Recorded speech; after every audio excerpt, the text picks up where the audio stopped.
सबा जब 3 साल की थी तो सबा के अब्बू रियाज ने सबा की मंगनी एक दूर के रिश्तेदार असद से कर दी, जो कि इस वक्त 20 साल का था।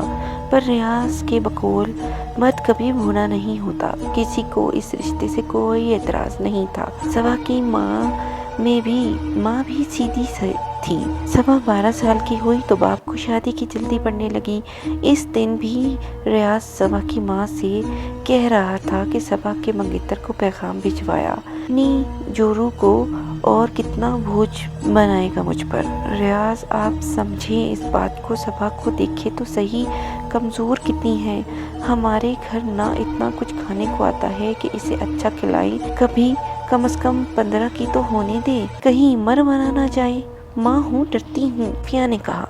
नहीं मरती, गांव में कितनी मरी हैं लड़कियाँ जो तुम कह रही हो ना करो शादी। पहले रियाज को अब औरत के जवाब देने पे गुस्सा आ रहा था। पर मैं अभी नहीं करूँगी सबा की शादी। और वो मरने जो का असद एक बीवी को मार चुका है। ठीक ही तो है कह रही थी सफिया।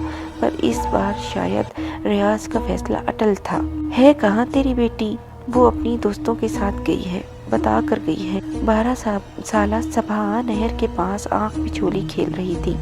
आंख मिचोली खेलते खेलते वो जंगल की तरफ चली गई। इसकी दोस्त समीना और कंवल इसके साथ खेल रही थी। अल्लाह जाने समीना और कंवल कहाँ रह गए। वो मुझे तलाश करने के लिए क्यों नहीं आ रहे।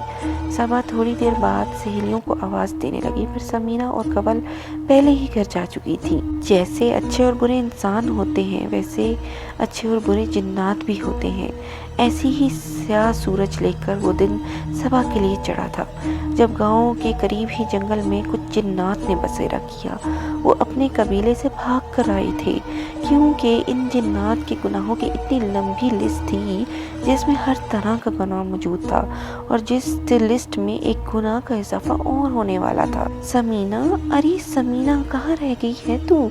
कंवल, देखो ये कोई मजाक नहीं है, कहाँ हो तुम दोनों? घर भी जाना है, माँ इंतजार कर रही होंगी। सबा आवाज लगाते लगाते एक कमरे में आ गई। यही छुपी होंगी, यही सोचकर वो आगे बढ़ी। हर तरफ हल्के कमरे में अंधेरा था, बस सबा की आवाज़ थी। पर वहाँ कुछ और भी था जिन्होंने सबा की आवाज़ सुन ली थी, पर वो एक से ज़्यादा थे। कहा जाता है कि जन्नात आशिक हो जाते हैं। अचानक हवा चलने लगी। सबा जैसे ही वापस पलटी कि हवा आंधी में बदल गई और हवा में चीखों की आवाज़ें भी आने लगी। आंधी सबा को उठा उठा कर मारने लगी और चीखों की आवाज़ों ने माहौल को और भयानक बना दिया। अचानक इन जिन्नात में से एक ने सबा के सामने आने का फैसला किया और एक जिन इसके पीछे नमोदार हुआ। सबा ने भागना चाहा लेकिन बेहोश हो गई, पर इससे पहले कि ही किसी ने इसे बुलंद आवाज़ में पुकारा। जिन्नात ने अपनी शैतानियत को जारी रखना मुलतवी कर किया। सबा जब होश में आई, कमरे से बाहर निकली, वो बहुत खौफजदा थी। इसे किसी अजनबी का सहारा भी नेमत लग रहा था। इसको कोई अजनबी दिखाई दिया। भाई भाई जी, तुम कौन हो? तुम्हारे जूते कहाँ हैं? इस अजनबी ने पूछा। अब ऐसा करो, ध्यान से चलो, नज़र कुछ आ नहीं रहा। सबा को वाकई कुछ नज़र नहीं आ रहा था। वो अजनबी ने बाजू से पकड़ा, सिर्फ इसके लिए वो घेरे। सबा तो बच्ची थी, खौफज़दा है। आपको कुरान की कोई आयत आती है क्या?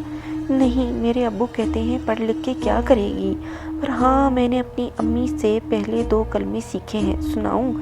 सबा कुछ इससे सब छुपा गई। हाँ सुनाओ सबा। सबा जब आपको पता है हम किसी मुश्किल में हो तो कुरान की तिलावत को पढ़ने से मुसीबत टल जाती है। वो अजनबी कहता, मैं आपके अब्बू से बात करूँगा, आपको पढ़ने देंगे। सबा बेदहानी में बस इसके साथ चल रही थी कि अचानक इससे अपना बाजू छुड़ाने लगी।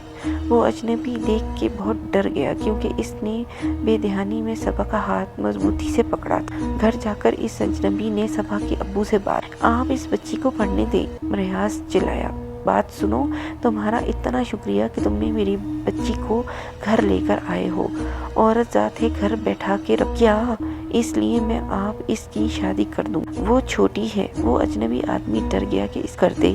یہ تو ابھی چھوٹی اور اتنی کمزور ہے۔ اچھا انکل، میں بہت امیر باپ کا بیٹا ہوں، میں ہر ماہ آپ کو خرچ بھیجوں گا، آپ اس کو زیادہ پڑھانا، یہ بچی آپ پر بوجھ نہیں بنے گی۔ ریاض مان گیا، لالچ میں آ گیا، جلدی سے بولا، بیٹا اپنا نام تو بتاؤ۔ انکل میں پاس شہر سے آیا ہوں، حیدر نام ہے میرا۔ ریاض اب اس سے بہت اچھے سے بولنے لگ پڑا۔ اچھا بیٹا، کرتا کیا ہے تو؟ انکل میں میٹرک کا امتحان پاس کیا، اب یہاں پاس میں میرا مدرسہ ہے جہاں سے میں حفظ کر رہا ہوں۔ چل پتر، اللہ کامیاب کرے۔ اب تو عشاء کی اذانیں بھی شروع ہو چکی تھی۔ حیدر گھر جانے کے لیے صحن میں نکلا تو صبا کھڑی تھی۔ صبا کے پاس جا کر بولا، اب زیادہ تعلیم حاصل کر لینا۔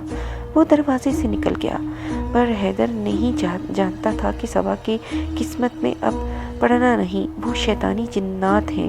صبا اپنے بستر پر سونے چلی گئی۔ کوئی آدھی رات کو اس کی آنکھ کھلی اور وہ دیکھ کر چیخی، کیونکہ وہ اپنے گھر میں نہیں، اس کمرے میں تھی جہاں سے وہ اجنبی شخص اس کو گھر لے گیا۔ کون ہے؟ کون؟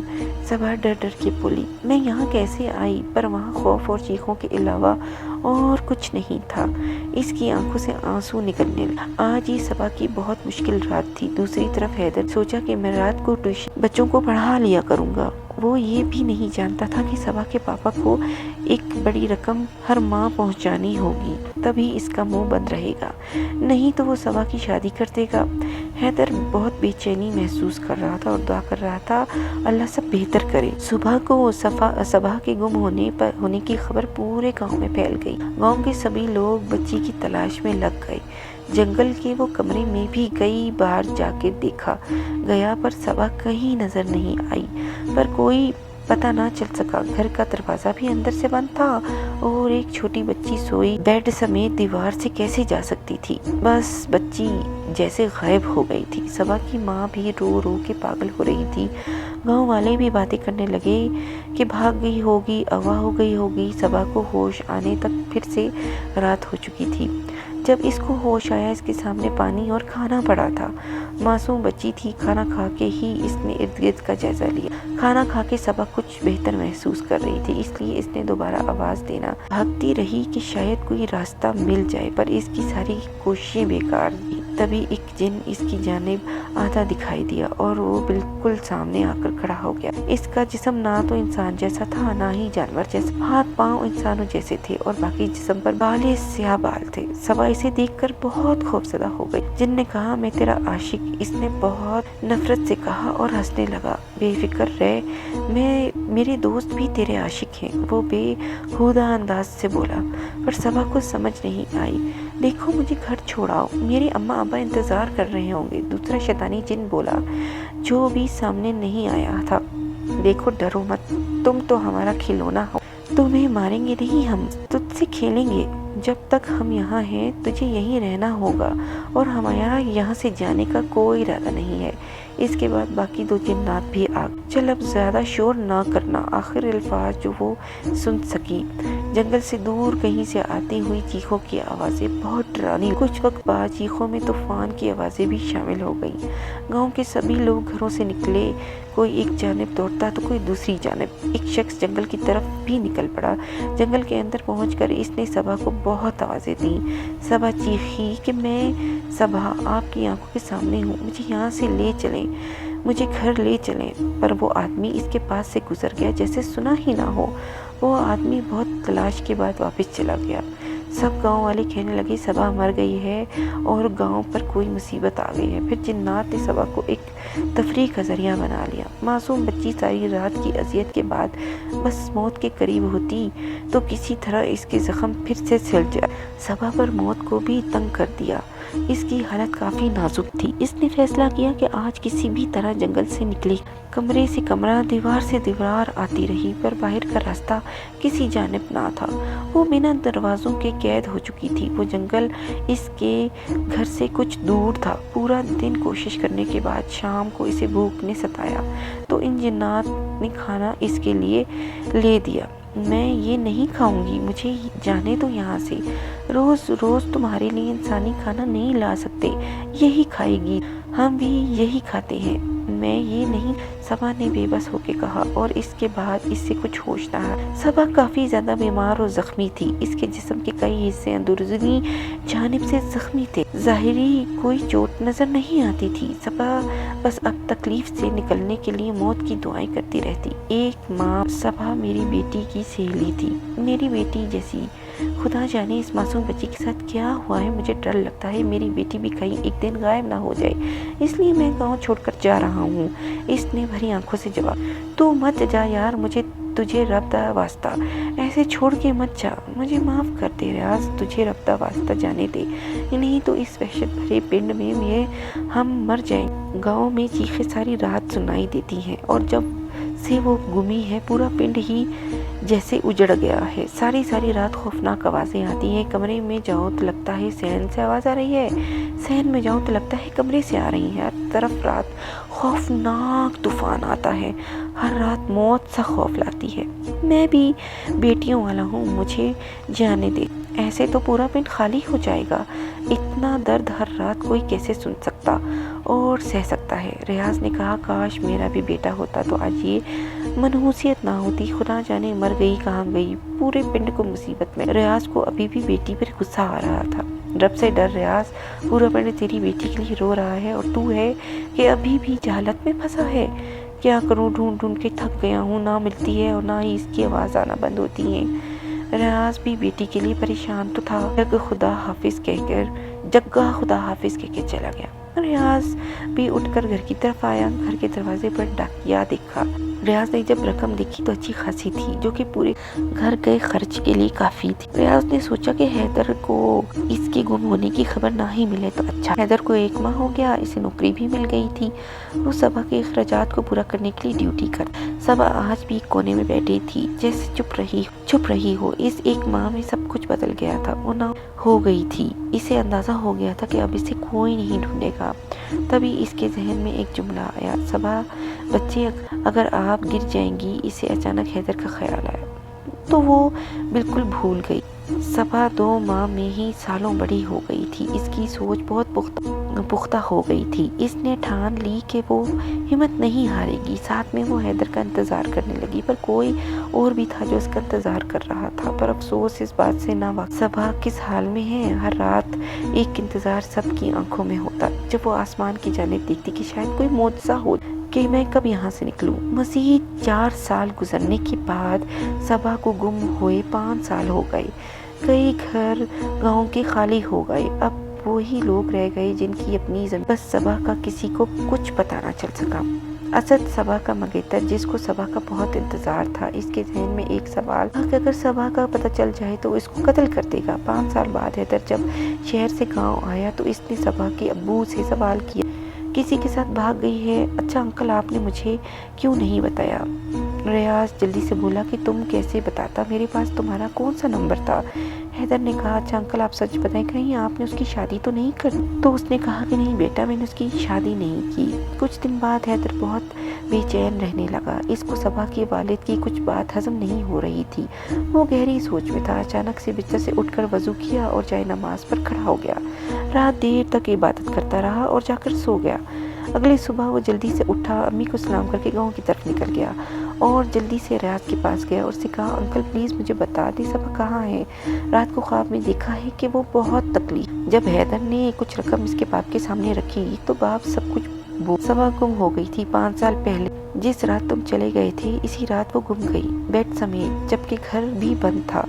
आप खुद सोचें, वो दीवार फलांग कर बेड समेत कैसे भाग सकती है? असद इसे समझ आ गई कि जिस रात वो सबा से मिला था, इसी रात ही वो गुम हुई थी। इस गांव में सुनाई देने वाली चीखों से इसने अंदाज़ा लगाया। हैदर ने सोच लिया था कि वो एक आमिल बाबा के पास गया। आमिल बाबा ने हिसाब लगाकर बताया कि सबा जिंदा है और जिन्होंने इसे अपना खिलौना बनाया है। हैदर बोला, तो बाबा जी को बचा नहीं सकते? बेटा मुझे पहले इस जंगल में जाना होगा और फिर मैं अमल शुरू करूँगा। अगले दिन आमिल बाबा और हैदर दोनों जंगल गए। चलते चलते कुछ ना मिला, आखिरकार वो इस जगह आ गए। आमिर बाबा और हैदर ने जिनों की चीखों की आवाज़ें सुनी और जिनों को तंग किए बगैर वहाँ से आ गए। रास्ते में हैदर ने आमिर बाबा से सवाल किया, बाबा जी आपने कुछ किया क्यों नहीं? नहीं बेटा नहीं, मैंने वो बच्ची देख ली है, पर वो सख्त अमल करना होगा, इसलिए मैं वापस आ गया। मुझे 5 दिन तक ये अमल करना होगा और आज रात को मैं अपना काम शुरू कर दूंगा। रात होते ही मुकम्मल तैयारी के साथ वापस आया और आते ही सीधा इस कमरे में साफ जगह तलाश करके मखलूक से बात करने लगा। सबा सबा बेटा मेरे सामने आओ। सबा जो इस अजनबी को देख रही थी और वाकई हालात से इसे बहुत बदल दिया था, वो चिल्लाई, मैं सबा, मुझे बचा ले। सबा के जवाब ने जिन्नात ऊंची आवाज़ों में हंसने लगे। सबा मैं आपको सुन नहीं सकता पर देख सकता हूँ, पर देखो मैं आ गया हूँ, मैं आपको बचा लूँगा, मुझे इस दायरे में रहना होगा, मैं इस बार बाहर नहीं आ सकता। अब जिन्नात चाहते थे कि सबा आमिर बाबा से बात न, ज़ोर ज़ोर से शरारतें करने लगे। आमिर बाबा ने कुरान की तिलावत शुरू कर दी, पूरी रात तिलावत करता रहा। आज चौथा दिन था और पढ़ाई असर कर रही थी। आज आमिर बाबा ने सबा से थोड़ी बात की और फिर तिलावत शुरू कर दी। आज जब आमिर बाबा सो रहा था, रात को सबा ने आमिर बाबा से बात की, इसलिए एक जिन ने सबा के मुंह पे थप्पड़ मारा, वो जाकर ज़मीन, दूसरे जिन ने सो दीवार से मारा। सबा की आवाज़ सुनकर आमिर बाबा ने पढ़ाई शुरू की। देर बाद कुरानी आयत का ऐसा अमल किया जिससे सबा को जन्नात कोई नुकसान नहीं पहुंचा पाएंगे। सबा ये सब देखकर बहुत खुश। सबा आपको यकीन है ना आपको बचा लूँगा? वो सबा को भी मुकम्मल एतमाद में लेता, क्योंकि सबा के हौसले के बिना ये अमल मुमकिन नहीं हो। सबा सारी रात सामने बैठ के बस कुरान सुनती रहती और कभी कभी साथ दोहराती। जिन्नाशें करते रहे, पूरे कमरे में चीखें और आवाज़ें थीं। सबा और आमिर बाबा के अमल करना भी मुश्किल था। सबा बेटा आप मुझे सुन सकती हैं, आपको इस दायरे में आना होगा। किसी तरह आमिर बाबा ने बहुत दफ़ा ये अल्फाज कहे कि सबा सुन ले। सबा किसी तरह दायरे में आ गई। अब सबा और आमिर बाबा एक दूसरे को देख पा रहे थे। आमिर बाबा ने हल्की आवाज़ में सबा के कान में सारा अमल बता दिया और दोनों ने अपनी पढ़ाई शुरू की। आमिर बाबा ने ज़्यादा से मिट्टी उठाकर पूरे कमरे में उड़ा दी और इस अमल से जिन्नों को बांध दिया और मिट्टी का तेल फेंका और सबा और आमिर बाबा ने आग लगा दी और दोनों वहाँ से निकल आए। सबा के जिस्म से जगह जगह से खून बह रहा था। जंगल से निकलकर आमिर बाबा ने अपना मोबाइल चलाया और हैदर को कॉल की कि वो सुबह ही गाँव आ जाए। सुबह मैं गाँव आपको इसके घर छोड़ आऊँ, तुम मेरी रकम ले आना। अच्छा मैं आ जाऊंगा। अचानक किसी गांव वाले ने सबा को देखकर शोर मचाना शुरू कर दिया। देखते देखते पूरा गांव इकट्ठा हो गया। जब रातों रात रियाज ने अपनी बेटी को इस हालत में आमिर बाबा के साथ देखा तो असद ने आमिर बाबा को जोर से थप्पड़ मारा और इसका मोबाइल गुस्सों से पाँव में देकर तोड़ डाला। सबा जल्दी से अपने बाप के पास जाकर कहने लगी कि ना अब्बा, इस बाबे ने मेरी ज़िंदगी बचाई है, इसको कुछ ना कहो। रियाज तो आगे ही जाहिल था। इसने बेटी के बाल पकड़कर ज़मीन पर गिरा दिया। इसे गुस्से से बोला कि देख रियाज मामू, मैं अब तेरी इस बेटी से अब शादी नहीं करूँगा, पर अगर तूने इस पिंड में रहना है तो इस बाबे से इसका निकाह सुबह ही करा। देख इस बच्ची की हालत, ऐसे जैसे पता नहीं कितने यार हैं इसके, कौन करेगा इस गंद से। अगली सुबह जिस आमिर बाबा को गांव वालों ने रात को एक कमरे में बंद किया था, इसको कमरे से बाहर लाया गया और 16 साल सबा का निकाह इससे करने लगे। सब इंतज़ाम हो गए। सबा चिल्लाती रही कि अब्बा मेरे साथ ऐसा नहीं करो, पर अब्बा तो इसका था ही अनपढ़। इसके बाप ने सुबह से कहा कि अगर तू इस बाबे से निकाह नहीं करेगी तो मैं गांव वालों को इसके सामने मार दूंगा। सबा जो चुप हो गई। इस बाबे की वजह से ही तो ये जिंदा थी, इन लोगों में थी, पर अब वो इसको कैसे मरने छोड़ दे। मौलवी आ गया, सबा को बुलाया गया। इतनी देर में हैदर पहुंच गया, जिसको सारा वाकया कवल ने हैदर ने ना आओ देखा न ताओ और जाकर रियाज का गिरेबान पकड़ लिया। कैसा बाप है तू कि अपनी बेटी की शादी इससे कर रहा है जो तेरी उम्र का है। रियाज ने इसका हाथ पकड़कर जोर से नीचे किए। मेरी बेटी है, मैं जो मर्जी करूं। असद भी आ गया। वो रियाज मामू की बेटी नहीं, कूड़ा है। अब इतनी देर में बाहर पुलिस आ गई, जिन्होंने सबा पर होने वाले सारे जुल्म की दास्तान पूरे गांव को सुना। सबा का बाप जो जाहिल था, इसकी आंख से आंसू निकल आए और पूरा पिंड उदास हो गया। حیدر صبا کے منگیتر اسد کے پاس گیا اور کہنے لگا کہ یہ کوڑا نہیں ہے۔ اتنی دیر میں حیدر کے والدین آ گئے اور حیدر کا نکاح صبا سے کر دیا گیا۔ عامل بابا ریاض کی طرف دیکھ کر بولا، بیٹیوں کو برا نہ کہو، یہ رحمت ہوتی ہے، زحمت نہیں۔